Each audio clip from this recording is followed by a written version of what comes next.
Deus, obrigado por esse dia, obrigado, Pai, porque o Senhor tem nos abençoado, obrigado pela revelação da Tua palavra. Deus, eu te peço para que o Senhor possa falar conosco nesse momento, Deus. Toca o nosso coração. Nos abençoa para que a gente possa compreender aquilo que o Senhor tem para nos ensinar nessa noite. Em nome de Jesus. Amém. Amém? Faz assim, ó. Levanta uma das suas mãos para cima, assim. Tá vendo? Mexe os seus dedos assim para todo mundo ver. Fecha o punho. Tá vendo? Abre o punho. Tá? Olha para ela. Dá uma avaliada na tua mão, assim, ó.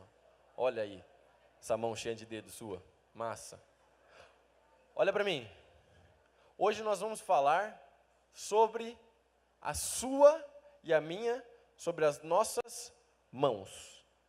Sobre as nossas mãos. É sobre isso que a gente vai falar hoje. Mão.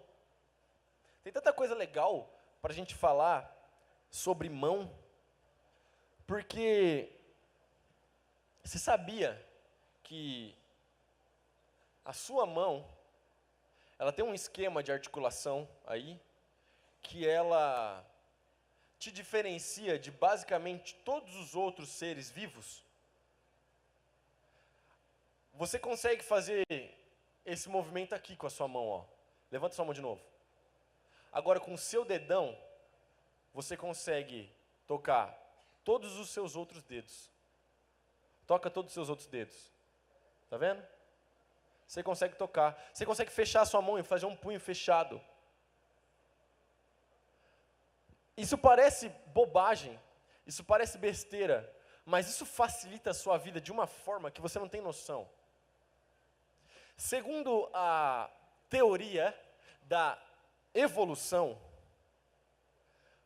o fato de você ter polegar opositor é um marco. Segundo um cara chamado Daniel Lieberman, no livro que ele escreveu de The Story of the Human Body, se eu quiser traduzir aqui, é a história do corpo humano. O dedão foi possível porque o nosso ancestral em comum, os nossos ancestrais em comum, deixaram de viver em árvores e passaram a fazer caminhadas mais longas na floresta e na savana. Isso exigia que pelo caminho ele usasse pedras ou galhos para se defender, ou usasse as mãos para fabricar ferramentas. Então, segundo a teoria da evolução, o seu dedão é um marco gigantesco na história da humanidade. A gente sabe que isso é uma grande mentira, a gente sabe que a gente não acredita na teoria da evolução, a gente sabe que não existe prova para a teoria da evolução, apesar de que isso é muito aceito no mundo acadêmico e você precisa saber para você passar no vestibular. Mas fora isso, a gente sabe que isso é uma mentira. Porque a gente sabe que você foi criado por Deus. Foi Deus que te criou. Deus criou a sua mão formada por 27 ossos. Aqui tem 27 ossos. Sendo 8 do carpo, 5 do metacarpo e 14 falanges, mais um número variável de pequenos ossos sesamoides. A mão humana é capacitada para realizar uma ampla variedade de alimentos, através de um conjunto complexo de ferramentas e implementos. É a articulação mais sofisticada e completa, se comparada à mão de outros animais ou patas. Enfim, por que você está falando isso? Você vai entender. Aqui do lado do Lucas, aqui ó, do Lucas, da Leia, eu estou ouvindo muita conversa, então eu preciso que vocês parem de conversar. Obrigado. Aí, olha só. A sua mão é uma parada muito complexa mesmo. E foi Deus que fez, cara. Foi Deus que fez. Não foi fruto da evolução. Não foi por causa que a galera teve que descer da árvore e andar na savana. Não, não foi isso. Foi porque Deus te fez assim. Deus criou você da forma como você é agora, perfeito. E havia um propósito para você ser criado dessa forma. Mas antes da gente ser dessa forma, o próprio Deus utilizou as mãos dele para nos fazer. Isso é muito louco. Porque todo o resto da criação, eu já falei isso aqui no Multi, todo o resto da criação foi criado por comando de voz. Haja luz e houve luz. Bom, que haja separação entre a terra e as águas, e houve separação. Bom, agora que haja um astro para iluminar o dia e outro para iluminar a noite. Aí surgiu o sol e a lua. Deus criou tudo por comando de voz. Mas em Gênesis capítulo 2, versículo 7, mostra que Deus te formou, Deus formou o homem, Deus formou o ser humano, Deus me formou, Deus te formou do pó da terra. Olha lá, Gênesis 2,7. Então o Senhor Deus formou o homem do pó da terra, soprou fôlego de vida em suas narinas, e o homem se tornou ser vivo. Deus pegou o pó da terra e formou o homem com o pó da terra. Isso é fantástico. Você vai entender, vem comigo, confia em mim. Fala para a pessoa do seu lado assim: a fé passa pela cabeça antes de chegar no coração. Mas aí massa, Deus criou o homem, certo? E aí você vai ver Gênesis 2:15 agora. Porque Deus criou o homem, e Deus deu uma função para o homem. Deus deu um objetivo para o homem. O Senhor Deus colocou o homem no jardim do Éden, para cultivá-lo e tomar conta dele. Segura aí. Então Deus criou o homem, e Deus deu uma missão para o homem. E essa missão era cultivar o jardim, tomar conta do jardim. Além do fato de que o homem deu nome a todos os animais. A Bíblia só não fala que o homem deu nome aos animais das águas, né? Mas Deus deu inteligência para o homem, e o homem deu nome para as aves e para os animais terrestres. E aí, o homem tinha a missão, isso antes do pecado, o homem tinha a missão de cultivar o jardim e de tomar conta dele. Para cultivar o jardim, o que é que o homem ia usar? As mãos. O homem ia usar as mãos. Então Deus criou o homem para que ele utilizasse as suas mãos para cumprir uma missão. Havia uma vocação, um chamado, um objetivo. E qual que era o objetivo? Usar as mãos para cumprir aquilo que Deus havia falado. Usar as mãos para obedecer a Deus. O homem deveria utilizar as suas mãos, o seu trabalho, para obedecer a Deus. E obedecendo a Deus, ele iria glorificar a Deus. Mas, e a gente não precisa abrir, mas na sua Bíblia aí, em Gênesis capítulo 3, o capítulo inteiro vai nos relatar a queda. E eu falo bastante sobre a queda, porque quando você entende Gênesis capítulo 3, você entende todo o cristianismo. Você entende por que a gente está aqui. Toda a sua vida vai fazer sentido a partir do momento que você entende Gênesis capítulo 3. Eu já preguei Gênesis capítulo 3 aqui, você pode procurar no YouTube que tem lá.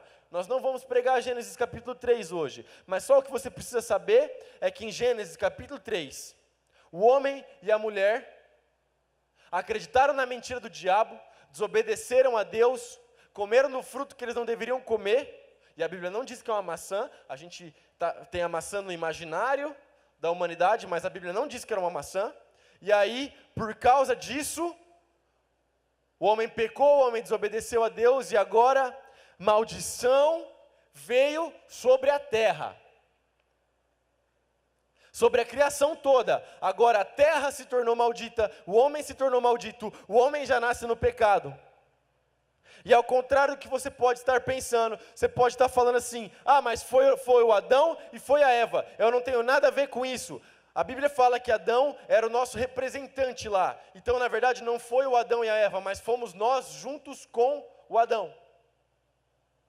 Nós estávamos lá com Adão e com a Eva, nós estávamos lá presente, Adão nos representava, e o pecado dele trouxe maldição para toda a humanidade. Houve a criação e houve a queda. E a gente já vai falar sobre o terceiro passo, que é a redenção. Mas presta atenção, o pecado deturpou tudo. O pecado zoou tudo, zoou a criação toda. O pecado acabou com tudo, o pecado destruiu tudo. Eu falei isso para os meninos no Face a Face, e eu quero falar para vocês. Sabe quando você tira uma foto no seu Instagram? E aí você vai fazendo assim um slide para o lado, e vai aparecendo os filtros que você quer. Eu quero preto e branco, colorido, mais amarelo, mais azulado. Tem um monte de filtro, certo? O pecado é como se fosse um filtro na sua foto, mas um filtro que embaça tudo.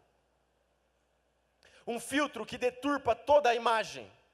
Porque o homem foi feito à imagem e semelhança de Deus, mas o pecado deturpou essa imagem e semelhança de Deus. Então é como se fosse um filtro do Instagram, que embaça tudo. Um filtro do Instagram que não te permite enxergar as coisas como elas são. Um filtro que dificulta a sua visão. E agora você só enxerga as coisas através do pecado sem Jesus. Só enxerga as coisas através do pecado. Foi isso que o pecado fez. Foi isso que Adão e Eva trouxeram para nós como legado. E aí você continua, e você vai para Gênesis capítulo 4. Em Gênesis capítulo 4 acontece um negócio interessante. Porque o Adão já tinha sido expulso do jardim com a Eva, e eles tiveram filhos. Adão teve relações com Eva, sua mulher, que engravidou. Quando deu à luz a Caim, ela disse: com a ajuda do Senhor tive um filho. Tempos depois deu à luz o irmão de Caim, o chamou de Abel. Quando os meninos cresceram, Abel se tornou pastor de ovelhas e Caim cultivava o solo. No tempo da colheita, Caim apresentou parte de sua produção como oferta ao Senhor. Abel, por sua vez, ofertou as melhores porções dos cordeiros dentre as primeiras crias do seu rebanho. O Senhor aceitou Abel e sua oferta, mas não aceitou Caim e sua oferta. Caim se enfureceu e ficou transtornado. Por que você está tão furioso? O Senhor Deus perguntou a Caim. Por que está transtornado? Se você fizer o que é certo, será aceito. Mas se não fizer, tome cuidado. O pecado está à porta, à sua espera, e deseja controlá-lo. Mas é você quem deve dominá-lo. Caim sugeriu ao seu irmão: vamos ao campo. E enquanto estavam lá, Caim atacou e matou o seu irmão Abel. Então o Senhor perguntou a Caim: onde está o seu irmão? Onde está Abel? Não sei, respondeu Caim. Por acaso sou responsável pelo meu irmão? Então Deus disse: o que você fez? Ouça, o sangue de seu irmão clama a mim da terra. O próprio solo que bebeu o sangue de seu irmão, sangue que você derramou, amaldiçoa você. Segura aí. Adão e Eva foram expulsos do jardim, tiveram filhos. O mais velho chamava Caim, o mais novo se chamava Abel. Caim cuidava da terra, Abel cuidava dos animais, cuidava das ovelhas. Até aí, massa. Periodicamente, eles iam entregar ofertas ao Senhor, como adoração a Deus. E Abel, aquele que cuidava das ovelhas, entregou aquilo que ele tinha de melhor. Entregou as primícias, entregou o que ele tinha de mais top. As melhores ovelhas, as melhores partes das melhores ovelhas, a picanha do cordeiro, Abel ofereceu a Deus. Mas o Caim pegou parte da produção. O Caim pegou parte daquilo que ele tinha recebido de Deus, porque Deus permitiu que ele colhesse. O Caim só pegou um pedaço, e provavelmente pegou os piores pedaços, e ofereceu a Deus. Deus aceitou a oferta de Abel, mas Deus rejeitou a oferta de Caim. E por causa que Caim foi rejeitado, Caim ficou furioso. A NVT traz a palavra transtornado. Ele ficou transtornado, ficou maluco, ficou fora de si. E Deus o avisou: cuidado, porque o pecado está à porta. Não é o pecado que deve te dominar, mas é você que deve dominar ele. Mas mesmo assim, o Caim enfurecido, o Caim cheio de raiva, o Caim deixou o pecado dominar, e ele chama o Abel: vamos dar um rolê? Vamos sair? Vamos no campo dar uma volta? E ele chama o seu irmão para o campo. E o que acontece quando ele está com o seu irmão no campo? Ele vai para cima do irmão dele e ele mata o irmão dele. Ele mata o irmão dele. Ele matou o irmão dele com as próprias mãos. Olha só o que o pecado fez. As mãos que foram criadas para glorificar a Deus, as mãos que foram criadas para obedecer a Deus, as mãos que foram criadas para cumprir um chamado de Deus, agora estão sendo usadas para cometer assassinato. Agora um irmão se volta contra outro irmão transtornado e mata o irmão. É isso que o pecado faz. Eu quero te trazer uma reflexão. Começa a pensar já. Começa a pensar. Não precisa responder, só pensa. O que você tem feito com as suas mãos? Por onde as suas mãos têm passado? Pensa, não é para responder, só pensa.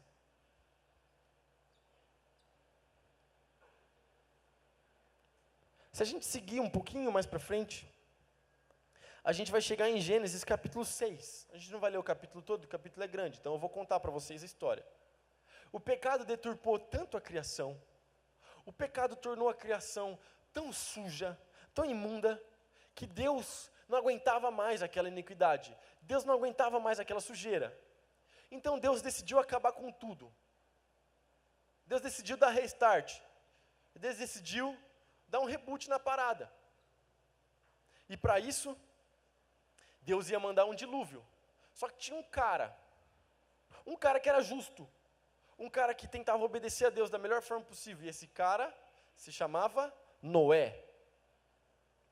E aí, Deus chegou para o Noé e falou: você e a sua família, eu vou poupar vocês do dilúvio, eu vou mandar um dilúvio, vou mandar uma chuva, eu vou encher a terra de água, vai morrer todo mundo, vai ficar vocês, e eu vou começar tudo de novo com vocês. Noé, você vai construir uma arca, Deus dá as medidas da arca para Noé, vai entrar um casal de animais de cada espécie nessa arca, e agora nós vamos mandar chuva, Deus vai mandar chuva, vai inundar tudo, vou dar reboot, vai começar você, os teus filhos, a tua esposa e as esposas dos teus filhos. Mas olha só que louco, porque no meio do caos, no meio do pecado, porque no meio da iniquidade, no meio da sujeira, Deus levantou um homem, ainda assim, Deus levantou um homem para usar as suas mãos para cumprir com a obra de Deus. Deus levantou um homem justo, Deus levantou um homem correto, Deus levantou um homem que ficava longe do pecado, para usar suas mãos para glorificar a Deus e para obedecer a Deus. E o Noé construiu uma arca gigantesca. Se a gente for pegar a medida aí que é côvados, talvez na sua Bíblia, daria mais ou menos de uma ponta à outra da arca 127 metros, é mais que um quarteirão. 25, quase 26 metros de largura. E o Noé construiu essa parada no braço, velho. Não tinha maquita para cortar madeira, não tinha furadeira, talvez ele desenvolveu algum tipo de andaime, mas não tinha um andaime moderno, de ferro, do jeito que você conhece, andaime de rodinha. E o Noé construiu isso aí no braço, usando as próprias mãos. No meio do pecado, no meio da zoeira, o Noé obedeceu a Deus e usou as suas mãos para glorificar a Deus. A pergunta desse tópico é: no meio do pecado, no meio da zoeira, no meio do rolê errado, quando Deus te chama, e Deus te chama, porque você vem aqui toda sexta, e eu prego Bíblia aqui toda sexta-feira. Quando Deus te chama, qual é a sua resposta? Quando Deus fala para você, muda o curso da sua vida, tira as mãos de onde você tem colocado elas, para de tocar o seu corpo de uma forma indevida, para de tocar no corpo de outras pessoas de forma indevida, para de digitar mensagens que você não deveria digitar. Quando Deus fala isso com você toda sexta-feira aqui, a sua atitude é parecida com a atitude de Noé? Eu espero que sim. Como o tempo está corrido, eu vou ter que dar uma acelerada aqui, porque já são 9h35. Mas, eu quero que a gente dê uma olhada para uma outra pessoa que também usou as mãos. E usou muito as mãos, mas dessa vez para abençoar as pessoas. O nosso maior exemplo, que é Jesus Cristo, que afinal de contas a gente estava no Velho Testamento. Então vamos dar uma olhada no Novo Testamento. Você vai abrir a sua Bíblia em João capítulo 9. João capítulo 9.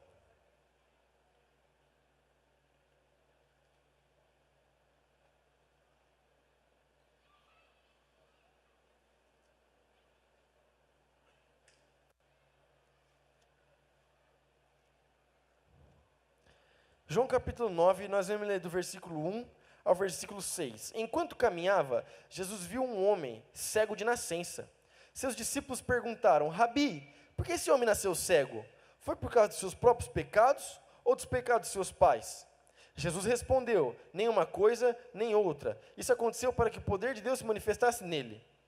Devemos cumprir logo as tarefas que nos foram dadas por aquele que me enviou. A noite se aproxima, quando ninguém pode trabalhar, mas enquanto estou aqui no mundo, eu sou a luz do mundo. Depois de dizer isso, Jesus cuspiu no chão, misturou a terra com saliva e aplicou nos olhos do cego. Versículo 7. Em seguida disse: vai lavar-se no tanque de Siloé, que significa enviado. O homem foi, lavou-se e voltou enxergando. Olha só que louco. O próprio Deus, que criou as nossas mãos, agora ele encarna, ele se torna homem, ele se torna parecido comigo e parecido com você. Ele passa a ter um corpo aqui, ó, igual ao nosso, um corpo humano. E um dia, ele estava de rolê e tem um cego de nascença. Se você não sabe o que é um cego de nascença, é uma pessoa que nunca enxergou na vida. Porque às vezes a gente lê o texto e passa batido. Imagina você viver a sua vida toda no escuro, sem ver cores, sem saber se o céu está azul porque o dia está limpo, ou se o céu está mais cinza porque o dia é chuvoso, sem conhecer o rosto do seu pai, da sua mãe, sem ver o rosto dos seus amigos, sem ver o rosto das pessoas que você conhece. Esse homem simplesmente nunca havia enxergado nada, nada.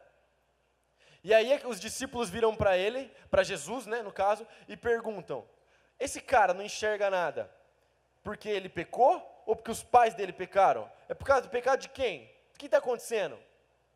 E Jesus fala: nenhum nem outro. Nenhum nem outro. Isso aí aconteceu para que se manifestasse o poder de Deus. E aqui a gente abre só um parênteses rápido, porque esse texto, só esse texto já daria uma pregação extensa. Porque às vezes acontece alguma coisa na nossa vida, a gente pergunta: poxa, o que está acontecendo? Por que isso está acontecendo? Nossa, que coisa ruim. Se está passando uma coisa ruim na minha vida, então Deus não é bom, então Deus não existe. E pode ser que você esteja passando por algum problema, por alguma coisa na sua vida, para que o poder de Deus se manifeste na sua vida. Assim como aquele cara um dia viu o poder de Deus ser manifesto. Jesus olha para aquele cara, Jesus cospe no chão, olha o método de Jesus. Jesus cuspiu no chão, fez lama, fez barro, pegou aquele barro, passou aqui, ó, nos olhos do cara, passou nessa parte aqui do cara. Vai lavar no tanque chamado Siloé. Siloé significa enviado. Olha só que louco, porque Jesus tinha acabado de falar que ele era enviado pelo Pai. O enviado manda o cara lavar os olhos num lugar chamado o enviado. Olha só que massa. Jesus gosta de trocadilho. A gente vê isso na Bíblia direto. E aí, o cara vai, cheio de lodo, lava e volta a enxergar. Olha para que Jesus está usando as suas mãos. Jesus está usando as mãos para trazer vista aos cegos. E agora eu quero abrir um parênteses de novo, bem rápido, tá? E essa parte é por minha conta e risco. Eu tiro uma brisa nesse texto gigantesca. Mas gigante mesmo. Sabe por quê? Que isso eu não li em nenhum comentário bíblico. Nenhum teólogo, não li nenhum teólogo falando sobre isso. Isso sou eu que estou falando. Isso não é verdade absoluta, tá? Eu só estou especulando, tá? Imaginando. É minha imaginação. Minha cabeça, do jeito que minha cabeça funciona, que não é uma forma muito normal. Eu imagino que aquele cara não tinha globo ocular, mas isso é minha cabeça, tá? Porque o homem foi formado do pó da terra, e Jesus usou terra para fazer o cara voltar a enxergar. Eu imagino que aquele cara não tinha globo ocular, e Jesus fez um negócio ali e botou um globo ocular novo no cara. Mas isso é minha conta, tá? Isso sou eu que estou falando. Nunca li isso em nenhum lugar. Isso não está confirmado, mas quando eu chegar no céu eu vou perguntar para Jesus. Fecha parênteses. Não fica falando isso para os outros, não, tá? Vou pedir para cortar essa parte da internet. Isso é viagem minha, mano. Eu viajo lendo a Bíblia. Mas, presta atenção. Jesus usou as mãos. Jesus usou as mãos para operar milagres, cara. Jesus em nenhum momento usou as suas próprias mãos de forma pecaminosa. Jesus em nenhum momento usou as suas mãos para tocar em alguém da forma como ele não devia. Jesus em nenhum momento usou as suas mãos para fazer algum tipo de gesto obsceno. Jesus usou as suas mãos para abençoar as pessoas. Se a gente for em Lucas, capítulo 13, volta lá em Lucas, rapidão, capítulo 13. Olha só que louco. Lucas capítulo 13, versículo 10. Certo sábado, quando Jesus ensinava numa sinagoga, apareceu uma mulher enferma por causa de um espírito impuro. Ela andava encurvada, havia 18 anos e não conseguia se endireitar. Ao vê-la, Jesus a chamou para perto e disse: mulher, você está curada de sua doença. Então ele a tocou, e no mesmo instante, ela conseguiu se endireitar e começou a louvar a Deus. Olha só que louco. Essa mulher estava andando encurvada por causa de um demônio. Tinha um demônio prendendo a coluna dela. A Bíblia está falando isso. Um espírito imundo estava prendendo a coluna dela, e ela andava encurvada. Fazia 18 anos. 18 anos que ela andava encurvada.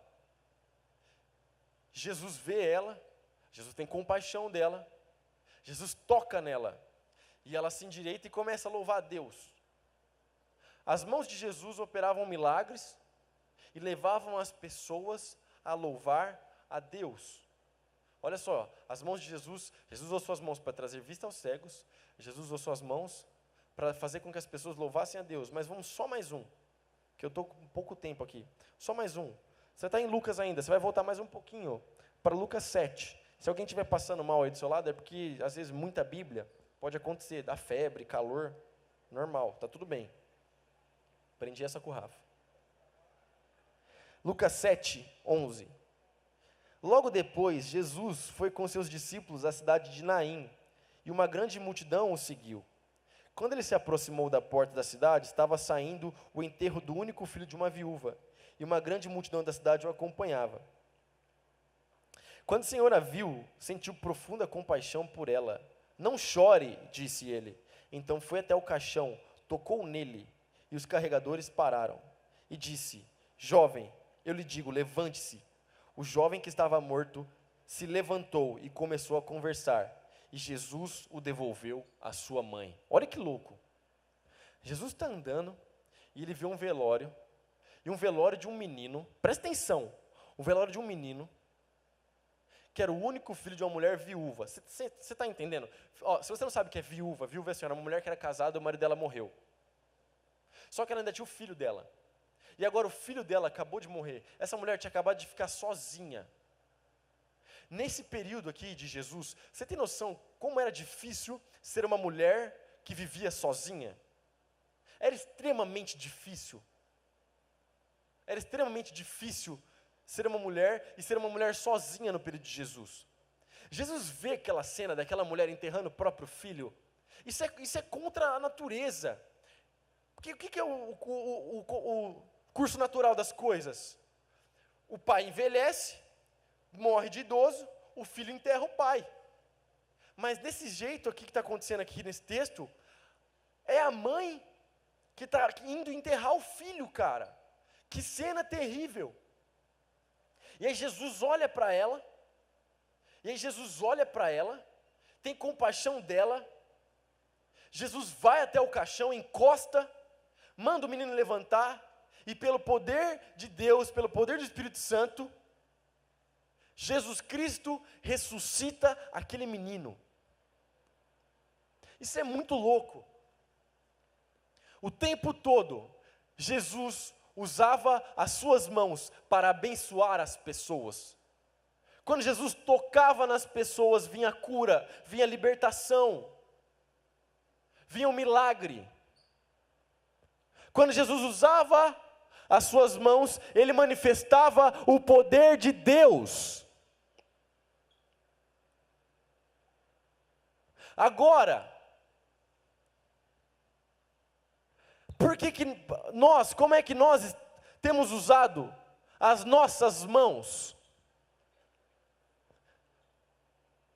O que a gente tem feito? Você tem fechado a mão, fechado seu punho para agredir uma pessoa da sua escola, da sua sala? Você tem cerrado seu punho para socar alguém? Ou você tem estendido a sua mão para acolher aqueles que ninguém quer acolher? Você tem tocado nas pessoas com pureza, para as pessoas sentirem o poder de Deus?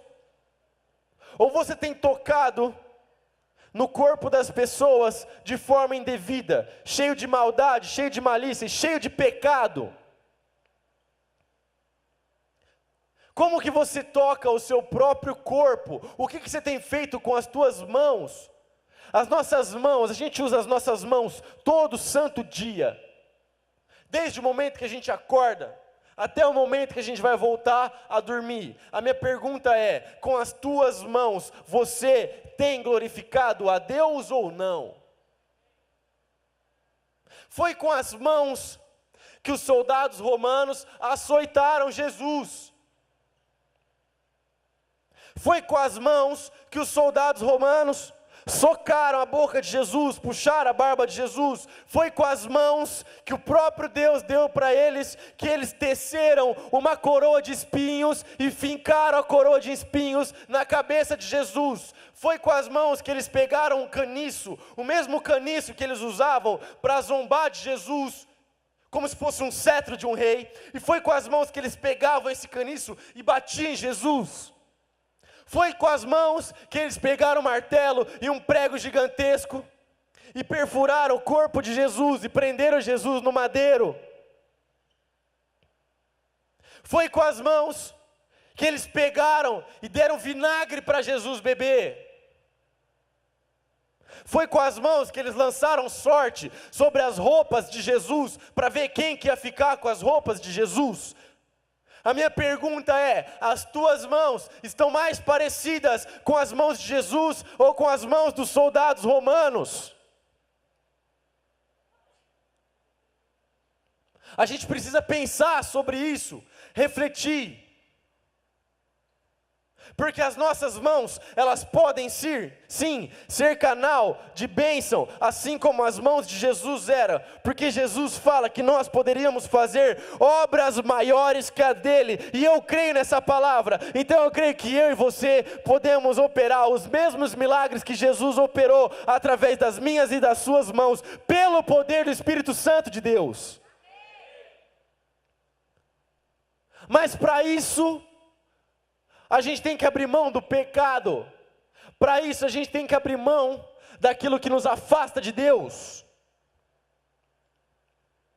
Para isso a gente tem que parar de usar as nossas mãos como instrumento de morte. Como Caim, que avançou sobre o seu irmão e usou suas mãos para matar o seu irmão. Lembra que a gente leu lá atrás, Gênesis capítulo 2.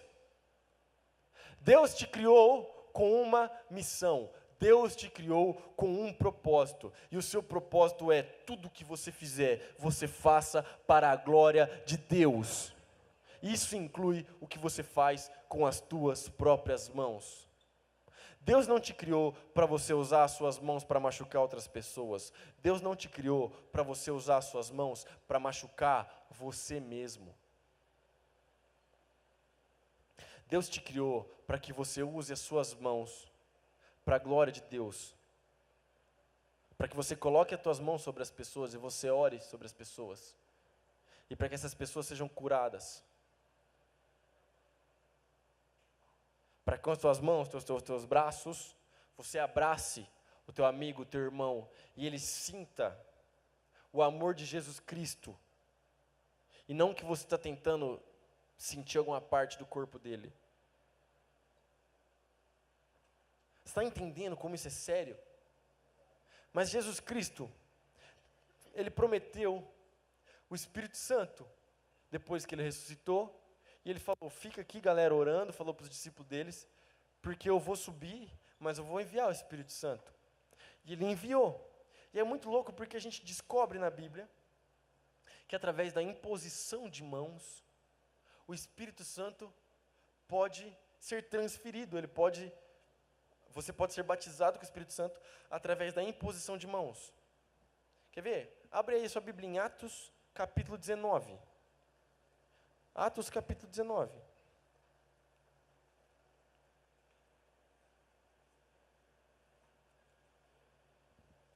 Versículo 1. Enquanto Apolo estava em Corinto, Paulo viajou pelas regiões do interior até chegar a Éfeso, no litoral, onde encontrou alguns discípulos. Ele lhes perguntou, vocês receberam o Espírito Santo quando creram? Não, responderam eles, nem sequer ouvimos que existe o Espírito Santo. Então que batismo vocês receberam? Perguntou ele. O batismo de João. Paulo disse, João batizava com o batismo de arrependimento, dizendo ao povo que cresce naquele que viria depois, isto é, Jesus. Assim que ouviram isso, foram batizados em nome do Senhor Jesus. Paulo lhes impôs as mãos e o Espírito Santo veio sobre ele. E falaram em línguas e profetizaram. Eram ao todo uns 12 homens. Presta atenção.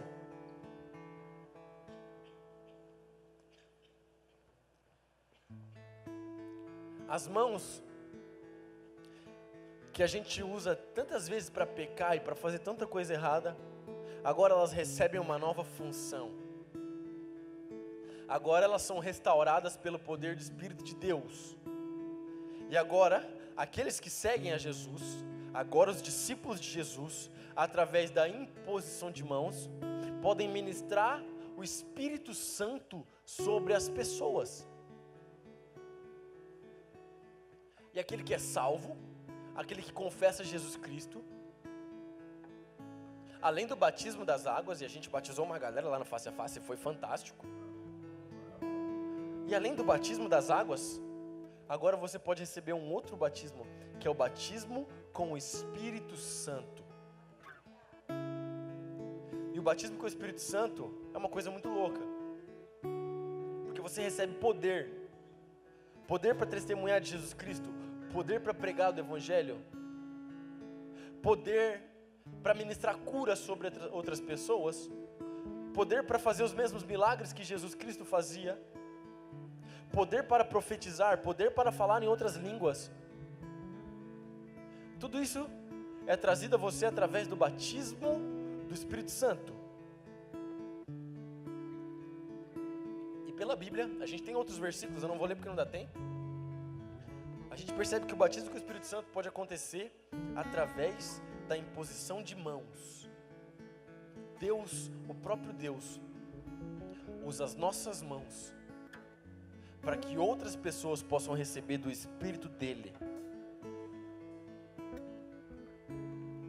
Repete comigo, a fé passa pela cabeça antes de chegar no coração. Compreenda aquilo que está sendo dito para você e reflita agora. Fica de pé no seu lugar. Onde você tem colocado as tuas mãos? As tuas mãos, elas são de Jesus. O teu corpo todo é de Jesus. Porque a Bíblia fala que o nosso corpo é templo do Espírito Santo. O que é que você tem feito com o templo do Espírito Santo? O que é que você tem feito com essa parte do templo do Espírito? E o título da mensagem é Por Nossas Mãos. Quem fez essa arte fantástica foi o Eliseu. Ficou muito boa, muito legal mesmo. Porque pelas nossas mãos muita coisa pode acontecer.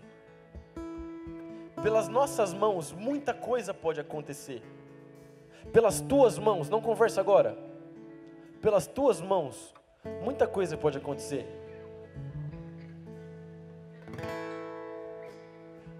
Pelas tuas mãos pode acontecer cura, milagre, batismo com o Espírito Santo. Pelas tuas mãos as pessoas podem receber dons espirituais. As pessoas podem profetizar.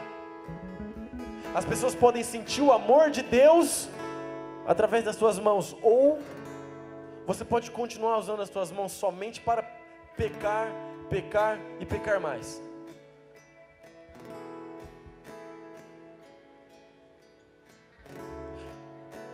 E Jesus te pergunta hoje: qual das duas opções?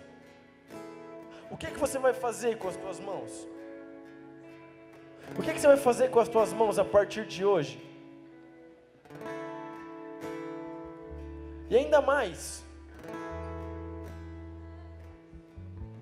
se você ainda não recebeu o batismo com o Espírito Santo, que acontece e pode acontecer através da imposição de mãos, se você quer receber esse batismo, feche teus olhos agora, comece a orar no seu lugar. Davi, eu não sei orar, não tem problema, usa as tuas palavras, do seu jeito, começa a falar com Deus, e Deus está te ouvindo.